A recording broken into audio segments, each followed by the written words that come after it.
Good morning students. या आधीच्या लेक्चरमध्ये आपण रेजिस्टिव्ह सर्किट बघितलं होतं आणि रेजिस्टिव्ह सर्किटमध्ये फेज डायग्राम कशा प्रकारची असते ते पण सुद्धा आपण बघितलेलं आहे. आज आपल्याला एक अजून सर्किट बघायचं आहे. जे सर्किट आहे inductor circuit. Means when a inductor is connected in a alternating source then what happen, तेव्हा काय होते, त्याची फेजर डायग्राम कशा प्रकारची असते, त्यामधला ई एम एफ कशा प्रकारचा असतो आणि करंट कशा प्रकारचा असतो, हे आपल्याला या टॉपिकमध्ये आज बघायचं आहे. ठीक आहे. त्यासाठी एक इंडक्टर सर्किट आपण घेतलेलं आहे, ज्यामध्ये एक इंडक्टर आहे ज्याचा इंडक्टन्स हा एल आहे. एसी सोर्स लावला त्याला ई एम एफचा E is equal to E0 sin omega T आणि की लावलेली आहे. त्याचबरोबर याच्यामधून करंट आय फ्लो होत आहे. ठीक आहे. तर अशा प्रकारे हे इंडक्टिव्ह सर्किट आहे, जे इंडक्टिव्ह सर्किटमध्ये फक्त इंडक्टर जोडलेला आहे, याच्या व्यतिरिक्त त्याच्यामध्ये काही जोडलेलं नाही. मग असं जेव्हा असेल तेव्हा याच्यामध्ये जी फेजर डायग्राम आहे, याच्यामधला जो ई एम एफ आहे, याच्यामध्ये जो करंट आहे, त्याची व्हॅल्यू काय येते, त्याचं इक्वेशन काय आहे, ते इक्वेशन आपल्याला या ठिकाणी बघायचं आहे. सो कन्सिडर, आपण असं कन्सिडर करू की ही जी की आहे, दिस की इज क्लोज. जेव्हा ती की आपण क्लोज करणार तेव्हा या पूर्ण सर्किटमधून करंट पास होणार. करंट इज फ्लो व्हेन दिस की इज क्लोज. आणि ही की क्लोज केल्यानंतर हा करंट पास होणार जेव्हा या इंडक्टरमधून करंट पास होणार. When a current is flowing through inductor और passing through inductor and E M F is develop in it. आणि हा जो ई एम एफ डेव्हलप होतो तो किती असतो ते सुद्धा आपण मागच्या चॅप्टरमध्ये बघितलेलं आहे इलेक्ट्रोमॅग्नेटिक इंडक्शनमध्ये. तर त्याच्यामध्ये जो काही ई एम एफ इंड्यूस होऊन राहिलेला आहे, it is based on the phenomena of self induction. याच्यामध्ये अल्टरनेटिंग ई एम एफ किंवा अल्टरनेटिंग सोर्स आपण जोडलेला आहे. We connect and alternating source. त्याच्यामुळे याच्यामध्ये काय होणार आहे, करंट कमी जास्त होणार. आणि करंट कमी जास्त होणार याचा अर्थ त्यामध्ये मॅग्नेटिक फ्लक्स चेंज होणार. आणि जिथं मॅग्नेटिक फ्लक्स चेंज होतो तिथं ई एम एफ इंड्यूस होणार. याचा अर्थ जेव्हा याच्यातून करंट पास होणार आहे तेव्हा याच्यामध्ये एक ई एम एफ तयार होतो. आणि हा ई एम एफ किती तयार होणार आहे, त्याला आपण इंड्यूस ई एम एफ म्हणणार. Induce E M F is equal to L into D I by D. For example, जेव्हा आपण की क्लोज केली, when we close the key, तेव्हा याच्यातून तो करंट पास होऊन राहिला आहे. The current passing through this circuit is equal to I is equal to I0 sin omega t. I is equal to I0 sin omega t. This much amount of current is flowing through the inductor. Now we know that this induced EMF is equal to L into di by dt. Therefore we can write here is E is equal to L into d dt of I0 sin omega t, which is equal to, this I0 is a constant, so we can write here I0 multiplied by L into this derivative of sin omega t. Okay. आता याच्यामध्ये काय करायचं आहे, याचं integration करायचं. आणि integration निघणार आहे I0 multiplied by L ddt of sin omega t is equal to cos omega t. आणि ओमेगा टी हे सुद्धा फंक्शन आहे टाइमचं, त्याला सुद्धा डिवाइड करावं लागेल. त्याला जर डिवाइड केलं त्याचं उत्तर येते omega. So it is equal to I0 omega into L into cos omega T. What is this? हे आहे ई एम एफ. कोणता E M F? The E M F induce in the inductor. आता for example मी याला substitute करणार, त्याला करणार आहे E is equal to E0 cos omega T. Where this E0 is, या ठिकाणी हा जो E0 आपण लिहिलेला आहे, this E0 is nothing but I0 omega multiplied bye. आता हा जो E0 आहे, या E0 ला म्हणायचं आहे पीक व्हॅल्यू. काय म्हणलेला, it is nothing but the peak value of the EMF induced in a inductor circuit. आता जेव्हा आपण याला पीक व्हॅल्यू म्हटलं याचा तर ती मॅक्झिमम व्हॅल्यू आहे. आता या EMF ला आणि करंटला जर आपण कंपेअर केलं, ईएमएफला आणि करंटला जर आपण कम्पेअर केलं तर करंट आपल्याला माहिती आहे current is equal to I zero into sine omega T आणि ईएमएफ जो आहे तो ईएमएफ आहे E is equal to E0 cos omega T किंवा तुम्ही याला अशा प्रकारे सुद्धा लिहू शकता we can write this as E0 into sine omega T plus pi by two this is equal to जर करंट आणि ईएमएफ या दोघांना आपण कंपेअर केलं तर आपल्याला असं दिसून येते की हा जो ईएमएफ आहे this EMF lead the current this EMF lead the current by pi by two radian pi by two radian इतक्याने तो काय आहे करंट पेक्षा पुढे आहे किंवा तुम्ही असं म्हणू शकता की करंट लॅग behind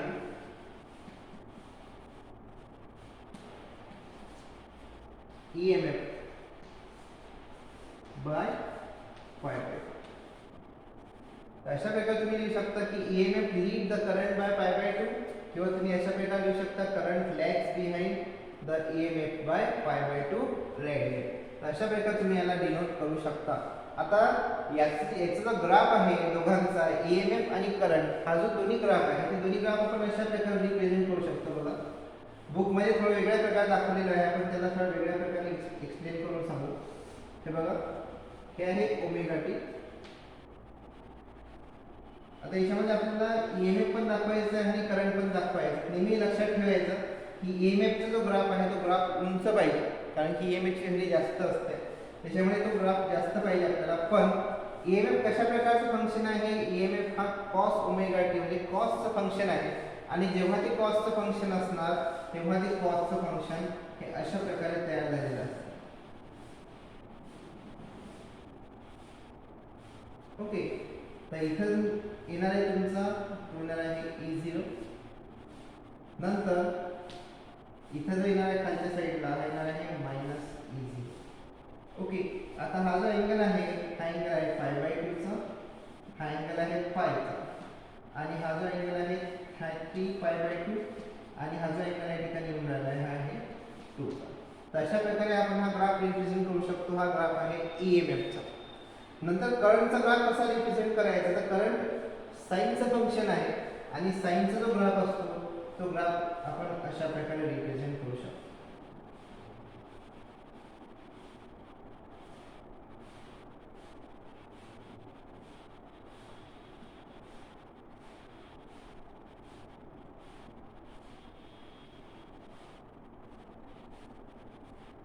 ओके याचा अर्थ या दोघांमध्ये काही ना काही गॅप आहे हा E0 आहे आणि ही जी व्हॅल्यू या ठिकाणी दिलेली आहे ही आहे I0 ची त्याचप्रमाणे इथे जी व्हॅल्यू दिलेली आहे तुम्हाला ही सुद्धा मायनस I0 ची व्हॅल्यू तर अशा प्रकारे जेव्हा आपण ईएमएफ आणि करंट या दोघांचा ग्राफ काढण्याचा प्रयत्न करणार आहे एका प्युअरली इंडक्टिव्ह सर्किटमध्ये तेव्हा हे लक्षात ठेवायचं की ईएमएफचा जो ग्राफ आहे तो ग्राफ कोसाइनचा आहे तर तो ग्राफ अशा प्रकारे तुम्हाला ड्रॉ करायचा त्याची उंची आहे ती उंची जास्त ठेवायची म्हणजे त्याचं जे ॲम्प्लिट्यूड आहे ते ॲम्प्लिट्यूड जास्त ठेवायचं नंतर I0 जो आहे तो I0 साइनचं फंक्शन आहे साइनचं फंक्शन किंवा साइनचा ग्राफ अशा प्रकारे तुम्हाला डिनोट करायचा त्याची जो ॲम्प्लिट्यूड आहे ते ॲम्प्लिट्यूड ठेवायचं आपल्याला कमी ठेवायचं तर हा जो आहे याला म्हणायचं this is the graph of EMF and current when there is only a inductive circuit आणि आपल्याला हे पण माहिती आहे की जेव्हा इंडक्टिव्ह सर्किट असते त्या इंडक्टिव्ह सर्किटमध्ये EMF lead the current by pi by 2 आणि current lags behind EMF bye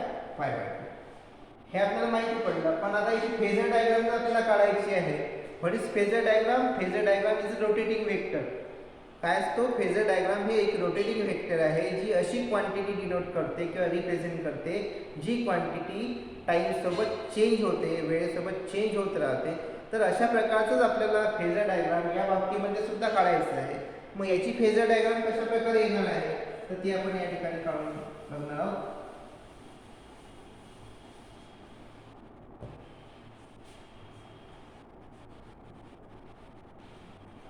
phasor diagram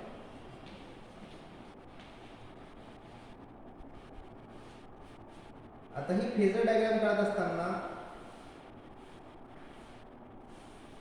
अशा प्रकारे तुम्हाला ड्रॉ करायचं आहे. हे ड्रॉ केल्यानंतर हा दाखवायचा एरो, तर हा आहे EMF, ही व्हॅल्यू आहे E0 sin ओमेगा टी, आणि इकडच्या साईडला तुम्हाला दाखवायचं आहे current.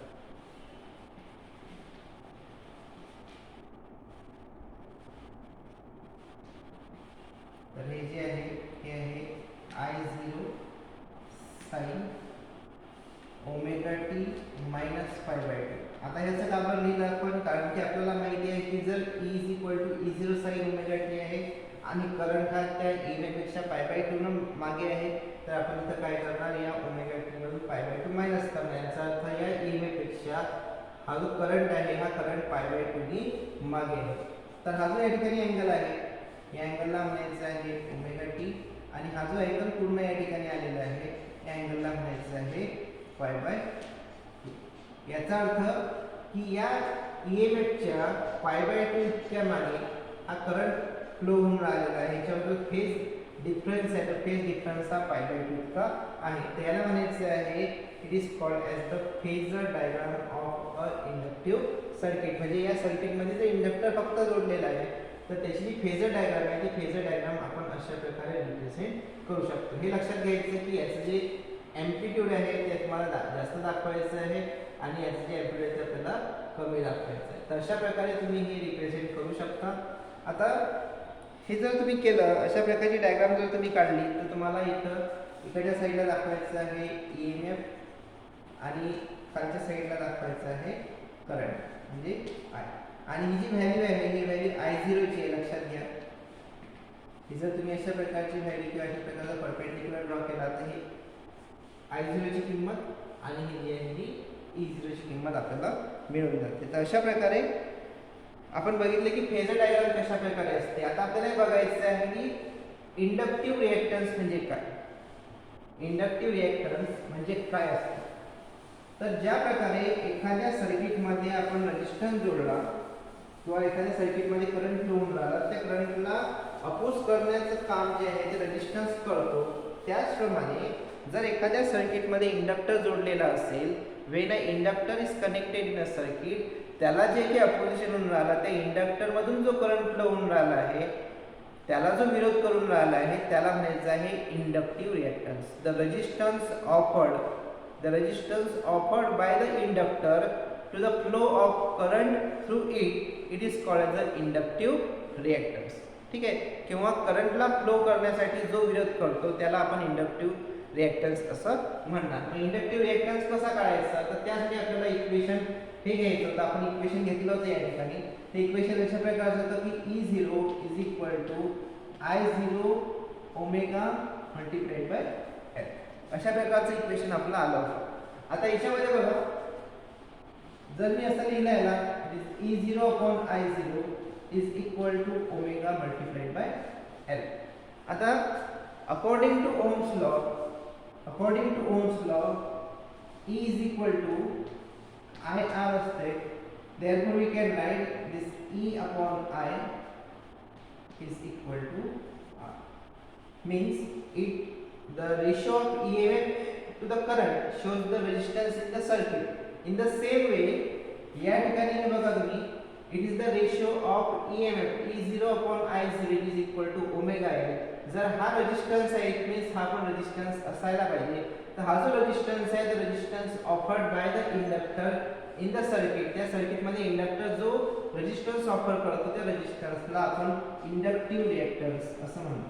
It is called the inductive reactance. आणि हा जो इंडक्टिव्ह रिएक्टन्स आहे, this inductive reactance is denoted by XL. Okay, and this XL is equal to this XL is equal to omega multiplied by L.